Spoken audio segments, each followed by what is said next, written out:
दोस्तों, इसराइल की जो कारस्तानी है उस पर लगातार अब दुनिया की नजर पड़ रही है और यही वजह है कि इसराइल और बेंजामिन नेतन्याहू जबरदस्त दबाव में हैं। दरअसल इसराइल की आवाम तो खुद बेंजामिन नेतन्याहू के खिलाफ मुजाहरे कर रही है और बहुत जोरदार मुजाहरे कर रही है। लेकिन आपको ये बताते हैं किस तरह से इसराइल पर दुनिया की नजर है। और सबसे पहले आप ये देखिए कि किस तरह से फ्रांस के अलग अलग शहरों में, खासतौर से पेरिस में जबरदस्त मुजाहरे हुए हैं। और ये मुजाहरे फ्रांस में जो हो रहे हैं, वहां के कॉमन लोग, आम लोग सड़कों पर आए हैं और सड़कों पर आकर वो ये कह रहे हैं कि इजराइल को जेनोसाइड बंद करना चाहिए। जी हां, ये फ्रांस के लोग इस्तेमाल कर रहे हैं ये लफ्ज। वो कह रहे हैं कि इजराइल को अपना जुल्म, अपनी बर्बरियत गजा के भूखे लोगों पर बंद करनी चाहिए। और वहां जो जिस तरह से छोटे बच्चों की मौतें हो रही हैं, खाने पीने की अशिया की कमी है, और इसराइल इसके लिए जिम्मेदार है कि वो मिस्र से लगते हुए गजा की सरहद पर तमाम ट्रक्स खड़े हैं, 8 ट्रक्स खड़े हैं, लेकिन वो अंदर आने नहीं दिया जा रहा। इसके वजह कर वहां पर जो मौतें हो रही हैं उसका सिलसिला लगातार बढ़ता जा रहा है। तो इसराइल पर दबाव सिर्फ इसलिए नहीं बढ़ रहा है कि कई ममालिक में लगातार प्रोटेस्ट हो रहे हैं, बल्कि अब इन प्रोटेस्ट में शिद्दत आती जा रही है। आपको हमने पहले बताया कि किस तरह से फ्रांस के पेरिस में, जो वहां का कैपिटल है, वहां पर लोग सड़कों पर आ गए। अब आपको हम दूसरा भी नजारा दिखाएंगे। ये दूसरा नजारा आप देखेंगे, ये जो यहां प्रोटेस्ट हो रहा है, आपको एक और अहम तस्वीर दिखा रहे हैं। ये है ब्रिटेन यानी कि बर्तानिया के लंदन में जबरदस्त मुजाहरे हुए हैं और ये मुजाहरों का सिलसिला पहले से ही चला आ रहा है। ऐसा नहीं है कि कोई आजकल मुजाहरे हो रहे हैं, लेकिन हां, ये जरूर है कि पिछले एक आध महीने के अंदर बर्तानिया में जबरदस्त मुजाहरे हो रहे हैं। ये मुजाहरों का सिलसिला बहुत तेज हो गया है। जिस तरह से फिलिस्तीनी अथॉरिटी ने जब से वो आंकड़े लगातार देना शुरू किए हैं, किस तरह से गजा में जो बनने वाले जो लोग हैं उनकी तादाद बढ़ती जा रही है, उसके बाद लगातार इसमें मुजाहरे हो रहे हैं। खासतौर से एक और मामला, जब आपको याद होगा कि फ्लोटिला नाम का एक पानी का जहाज जो गजा के लिए निकला था, हालांकि वो वहां पहुंचा इससे पहले ही उसे डिटेन कर लिया गया था, उसके लोगों को रोक लिया गया था। लेकिन उस मामले के बाद से पूरी दुनिया में यह खबर और तेजी से फैली कि किस तरह गजा के लोगों को महसूर करके, उनको घेरेबंदी में लेकर के, और उनको ना खाने पीने की चीजें उन तक पहुंचने दी जा रही हैं, ना उन तक मेडिकल अशिया पहुंच रही है। और जो कुछ एड के नाम पर कुछ एड सेंटर्स है जहां पर लोग जाते हैं कि वहां शायद कुछ खाने पीने की चीजें मिल जाएंगी, तो वहां किसी न किसी बहाने से वहां फायरिंग होती है, जिसके नतीजे में लोग मरते हैं। तो ब्रिटेन में भी जबरदस्त एहतजाज हुआ है। तो फ्रांस का आपने एहतजाज देखा, ब्रिटेन के लंदन का आपने एहतजाज देखा, आपको कुछ और एहतजाज दिखाते हैं। और इस एहतजाज में नाम शामिल है टर्की का भी। जी हां, इस्तांबुल में, जो तुर्की की राजधानी है इस्तांबुल, वहां पर काफी बड़ी तादाद में लोग जो हाया सोफिया जो मस्जिद है वहां के उसके आसपास पहुंच गए और वहां पर काफी देर तक वहां लोगों ने तुर्की का परचम लहराकर अब फिलिस्तीनी परचम के साथ वहां लोगों ने मुजाहरा किया, नारेबाजी की, और सिर्फ एक आवाज कि फिलिस्तीन में, गजा में जो इसराइल जुल्म और बर्बरियत कर रहा है, वहां पर बमबारी कर रहा है, वहां रॉकेटों से हमला कर रहा है, वहां फाइटर जेट से बॉम्ब गिरा रहा है, वहां जो इसराइल की जमीनी फोर्स है, चाहे रिजर्विस्ट हो या आईडीएफ की जो सोल्जर्स हैं, वो वहां गोलियों का निशाना बना रहे हैं निहत्थे लोगों को, खातून को और बच्चों को, लड़कों को, लड़कियों को। तो इसे रोका जाए। यानी कि तुर्की में भी इसको लेकर के जबरदस्त गम और गुस्सा है। तब आप देखिए कि जो यूरोपियन ममालिक है वहां जबरदस्त, और सिर्फ ऐसा नहीं कि उन ममालिक के कैपिटल सिटीज में, बल्कि और भी दूसरे शहरों में इस तरह के मुजाहरे हो रहे हैं। तो आप समझ लीजिए कि बर्तानिया में मुजाहरे, फ्रांस में मुजाहरे, तुर्की के इस्तांबुल में मुजाहरा, और जो यमन की जहां तक हम बात करते हैं, यमन में तो लगातार मुजाहरे होते हैं। और ये सब मुजाहरे क्यों हो रहे हैं? क्योंकि गजा में हालात ऐसे बने हुए हैं। गजा जो एक चलता फिरता जिंदा शहर था, उसे बिल्कुल खंडहर में तब्दील कर दिया गया है। गजा का लगभग 75% गजा जो है वो बिल्कुल खंडहर में तब्दील हो चुका है। और वहां पर जो इसराइल की फोर्स है वो दंदनाती फिरती है, लेकिन उन्हें मज़ाहमत का सामना करना पड़ता है हमास के लड़ाकों का। हमास के लड़ाकों के पास वसाइल की थोड़ी कमी जरूर है, हमास के लड़ाकों के पास कोई एयरफोर्स नहीं है, लेकिन हमास के लड़ाकों के पास हिम्मत है, हौसला है, ईमान है, और वो लगातार मुजाहरा कर रहे हैं। और न सिर्फ अपने हिम्मत का मुजाहरा कर रहे हैं, बल्कि कई मौकों पर इसराइली फौजों को उन्होंने दांत खट्टे कर दिए हैं। इसराइली फौजियों को कई बार उन्होंने डिटेन भी कर लिया है, कई फौजियों को मार गिराया है। तो ये हालात बन रहे हैं कि इसराइल में जो इसराइल जो है फ़लस्तीन में जो कर रहा है उसके खिलाफ दुनिया में आलमी बिरादरी जो है लगातार अब गुस्से का शिकार है। और वो ममालिक भी जो इसराइल की हामी ममालिक है, ऐसे मुल्क, वहाँ की सरकारें, वो सरकारें जो इसराइल की सरकार इसराइल की हिमायती है, लेकिन चूंकि उन ममालिक में आम लोग सड़कों पर निकल आए हैं, आम बच्चे, बूढ़े, खवातीन बड़ी तादाद में सड़कों पर निकल आए हैं, वो प्लाकार्ड्स थामे हुए हैं, वो नारेबाजी कर रही हैं, वो तरह तरह से इस बात को दुनिया को बता रहे हैं किस तरह से इसराइल जो है वो बच्चों की जान ले रहा है, इसराइल मासूम औरतों की जान ले रहा है, भूखे लोगों की जान ले रहा है। लोगों को खाना देने के नाम पर जब वो एड सेंटर पर आते हैं उन पर गोलियां चला दी जाती हैं। तो इन हालात में जो है वो अब इसका ये जैसे जैसे ये चीज़ें लोगों तक पहुंच रही हैं, इसलिए आप शायद कहने के आपने देखा होगा कि किस तरह से इसराइल ने बाज़ाब्ता एक हमले में 4 से 5 जो सहाफ़ी थे, जो जर्नलिस्ट थे, उन्हें जो है मार गिराया। उन लोगों का वहां पर कत्ल कर दिया गया। ये लोग एक रिफ्यूजी कैंप के सामने ही टेंट लगाकर वहां पर मौजूद थे। इनमें अल जजीरा के ये पूरा क्रू मेंबर था सहाफ़ियों का, जिनमें से अनस का नाम काफ़ी ज़्यादा अभी सुर्खियों में भी है। तो ये हालात हैं। अब दूसरी तरफ आप ये देखिए कि हमने आपको बताया कि फ्रांस में कैसे वहां पर प्रोटेस्ट हो रहे हैं, हमने बताया लंदन में कैसे प्रोटेस्ट हो रहे हैं, हमने बताया कि तुर्की के इस्तांबुल में कैसे प्रोटेस्ट हो रहे हैं। उसी तरह से आप देख लें कि यमन के जो हूसी हैं, यमन के हूसी लड़ाके भी और साथ साथ यमनी अवाम भी काफ़ी बड़ी तादाद में, ख़ासतौर से वहां पर तो लगातार वहां इस तरह के मुजाहरों का सिलसिला जारी है। जुमे के दिन खासतौर से ये मुजाहरों में काफ़ी शिद्दत आ जाती है, लेकिन उसके अलावा भी लगातार वो मुजाहरे कर रहे हैं। न सिर्फ वो मुजाहरा कर रहे हैं बल्कि वो अपनी हुकूमत से ये बार बार मुतालबा करते हैं कि हमें मौका दो, हम जो है गजा जा करके और गजा के लोगों के साथ मिलकर हम इसराइल का मुकाबला करेंगे। तो यमन के लोग काफ़ी जिंदा दिली का सबूत दे रहे हैं और इसी का नतीजा है कि आप देखिए कितनी बड़ी तादाद में यमनी लोग जो है वहां पर मौजूद हैं। यमनी लगातार प्रोटेस्ट करते हैं, मुजाहरे करते हैं।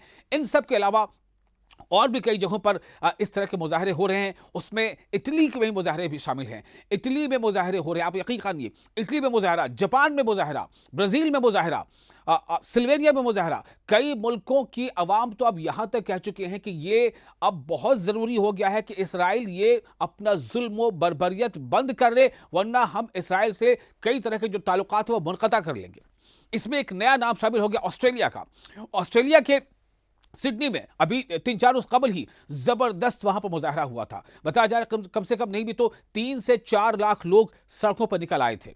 अब आप सोचिए कि ऑस्ट्रेलिया में ये मुजाहरे हो रहे हैं। हालांकि लोगों को उम्मीद थी कि जो अरब ममालिक है वहां भी कुछ मुजाहरे होंगे इस तरह से, लेकिन वहां पर मुजाहरों की अभी तक शिद्दत देखी नहीं जा रही है। इस पर काफी सवाल भी खड़े हो रहे हैं। लेकिन ऑस्ट्रेलिया में मुजाहरा हुआ है, पेरिस में मुजाहरा, लंदन में मुजाहरा, ऑस्ट्रेलिया में मुजाहरा, तुर्की के इस्तांबुल में मुजाहरा और जापान में मुजाहरे हो रहे हैं इसको लेकर के। जापान के साथ साथ आप देखिए माल्टा में मुजाहरे हो रहे हैं, स्लोवेनिया में मुजाहरे हो रहे हैं, नीदरलैंड में मुजाहरे हो रहे हैं। तो इन तमाम मुजाहरों में शिद्दत है और इसी की वजह से कहीं ना कहीं नेतन्याहू जो चाहते हैं कि वो जल्द से जल्द पूरे गजा पर अपना कंट्रोल जो है वो हासिल कर लें, उनमें ये दिक्कतें आ रही हैं। क्योंकि नेतन्याहू को शायद हो सकता है एक सनक सवार हो, लेकिन नेतन्याहू की काबीना में कुछ ऐसे वजीर भी हैं जो उन्हें बार बार ये आगाह कर रहे हैं। नेतन्याहू के साथ जो वहां पर इसराइल की फोर्स है, इसराइल की फोर्स में कुछ अहले आला अफसरान हैं जो आगाह कर रहे हैं कि कहीं ये लेने का देना ना पड़ जाए। जिस तरह से इसराइली अवाम के खिलाफ अब आलमी सतह पर गम गुस्सा पाया जा रहा है, इसराइल के खिलाफ खासतौर से, कहीं ऐसा ना हो कि इसराइल के लोगों को इस गुस्से का शिकार आने वाले दिनों में अलग अलग मुल्कों में होना पड़े। इससे वो बाब आगाह कर रहे हैं और वो ये कह रहे हैं कि जो बेंजामिन याहू का जो नेतन्याहू का जो अपनी उनकी एक मंशा है कि किसी भी तरह से हम पूरे गजा पर कंट्रोल कर लें, इसके खिलाफ हमास ने भी सख्त वार्निंग दी है। हमास का यह कहना है कि ऐसा करना इसराइल की बहुत बड़ी भूल होगी और हम हरगिज ऐसा होने नहीं देंगे। तो आप समझ लें कि हमास, जिसने हाल ही में अभी हमास ने बाकायदा हथियारों के साथ वहां पर अपना एक प्रोटेस्ट भी किया था और खुद को ये दिखाया था कि अभी हम हैं यहाँ पर, हमास की अभी मौजूदगी है। तो अब सवाल ये पैदा होता है कि हमास के सहारे, हमास के बहाने से इसराइल जो जुल्म और बर्बरियत कर रहा है, जो फिलिस्तीनी अथॉरिटी का आंकड़ा है उसके मुताबिक 60,000 से ज्यादा वहां पर आम लोगों की हलाकतें हो चुकी हैं, आम लोगों की, जिसमें बूढ़े, बच्चे, जवान सब शामिल हैं। और इन 60,000 से ज्यादा लोगों में से 18,000 से ज्यादा सिर्फ बच्चे हैं। आप अंदाजा करें, 18,000 से ज्यादा बच्चे अगर 670 दिनों के आसपास के इस दौरान में मारे जाते हैं तो क्या ये बच्चे क्या आतंकवादी हैं, क्या ये बच्चे टेररिस्ट हैं? इसी सवाल को उठाया है प्रियंका गांधी वाड्रा ने। प्रियंका गांधी वाड्रा जो हिंदुस्तान में कांग्रेस पार्टी की जो है वो मेंबर पार्लियामेंट है, उन्होंने ये बात की है। उन्होंने एक ट्वीट किया है, पोस्ट में ज़बरदस्त तनकीद की है, इसराइल को इसके लिए निशाना बनाया है और ये कहा है कि इसराइल जो है वो दरअसल वहाँ पर एक इस तरह की हरकत को अंजाम दे रहा है जिसकी मिसाल तारीख में नहीं मिलती। उन्होंने कहा है कि वहाँ पर औरतों को, बच्चों को निशाना बनाया जा रहा है और ये सब कुछ हो रहा है आतंकियों को मारने के नाम पर। तो क्या ये बच्चे आतंकी हैं? 18,000 से ज़्यादा बच्चे जो मारे गए, क्या वो आतंकी थे? जिसमें 80,000 के आसपास जो अभी तक एक गैर मुसद्दक़ा रिपोर्ट है, लेकिन फ़लस्तीन अथॉरिटी की रिपोर्ट उसके मुताबिक ये तादाद 70,000 तक पहुंच चुकी है। तो इन 70,000 में अगर 30 से 40,000 ख़वातीन हैं, तो क्या ये आतंकवादी थी? ये सवाल उठाया जा रहा है। तो आप देखें जिस तरह से लगातार दबाव बनता जा रहा है, उस दबाव का ही नतीजा है कि बेंयामिन नेतन्याहू अभी तक अपनी उस मंशा को अंजाम नहीं दे पाए जिसके तहत वो पूरे गजा पर कंट्रोल चाहते हैं।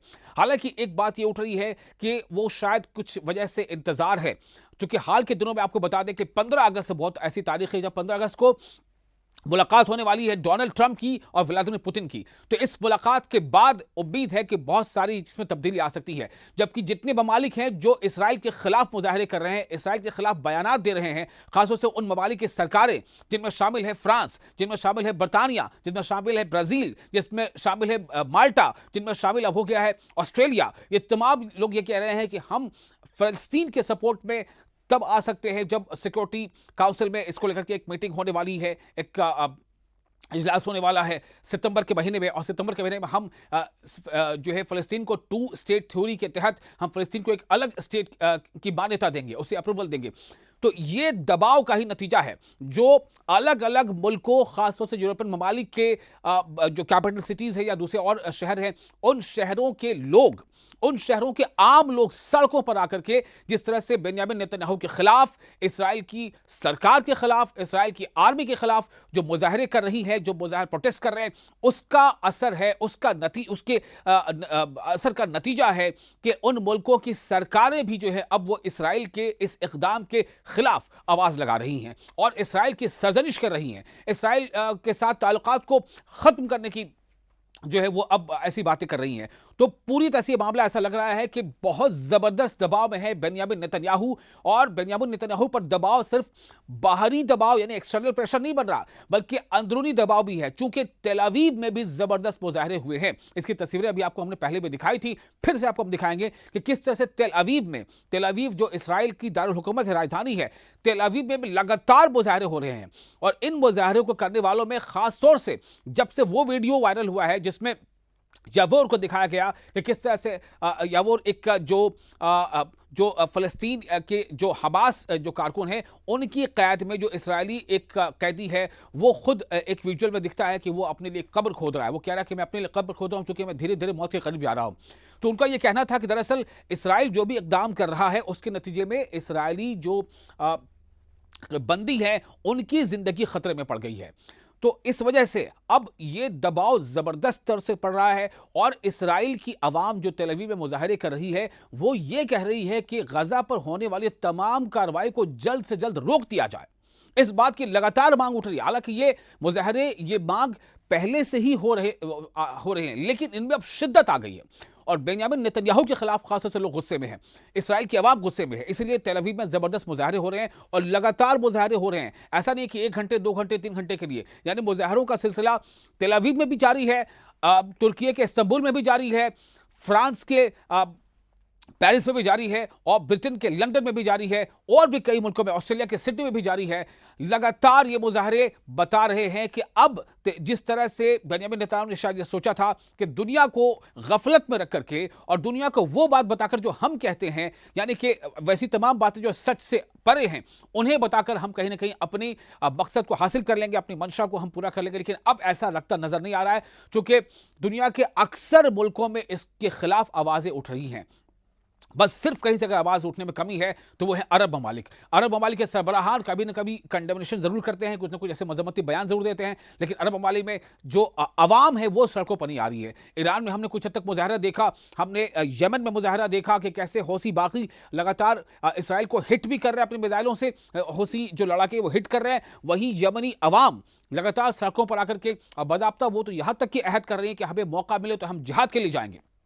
लेकिन अरब ममालिक जो दीगर ममालिक अरब के हैं वहां पर ऐसा कोई मुजाहरा देखने को नहीं मिल रहा। लेकिन जो यूरोपियन कंट्रीज से जो प्रोटेस्ट हो रहा है उसका ज्यादा असर है कि बेंजामिन नेतन्याहू और इसराइल की हुकूमत लगातार दबाव में है। दबाव इस हद तक है कि अगर बेंजामिन नेतन्याहू ने इस दबाव के खिलाफ कोई काम किया तो वहां पर उनकी जो सरकार है, चूंकि वो सरकार बेंजामिन नेतन्याहू की पार्टी की अकेले की सरकार नहीं है, वहां पर कॉलिशन गवर्नमेंट है, तो कॉलिशन में दरार पड़ सकती है और बेंजामिन नेतन्याहू की सरकार गिर भी सकती है।